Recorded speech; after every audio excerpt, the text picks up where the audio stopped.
আসসালামু আলাইকুম ছোট্ট বন্ধুরা, আশা করি তোমরা সবাই ভালো আছো। আজকে আমি তোমাদের ব্যঞ্জন বর্ণ শিখাবো। চলো শুরু করি। বিসমিল্লাহির রহমানির রহিম।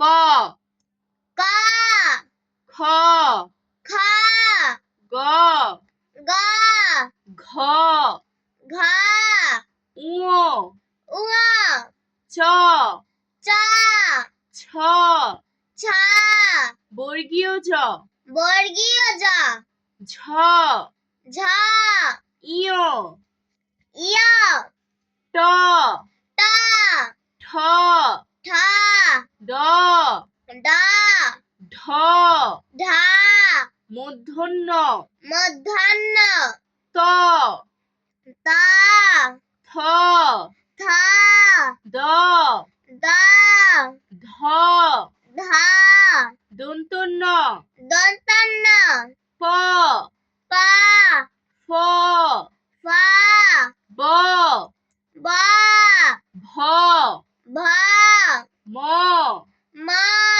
অন্তস্থ জ অন্তস্থ জ র র ল ল তালব্য স তালবস্য মূর্ধন্য স মূর্ধন্য স দন্ত স দন্তস্য হ হ ক্ষিয় ক্ষিয় ডয় শূন্য র ঢাই শূন্য র ঢয় শূন্য র ঢাই শূন্য র অন্তস্তীয় অন্তস্তীয় খণ্ডত্ব খণ্ডত্ব অনুস্বার অনুস্বার বিসর্গ বিসর্গ চন্দ্রবিন্দু চন্দ্রবিন্দু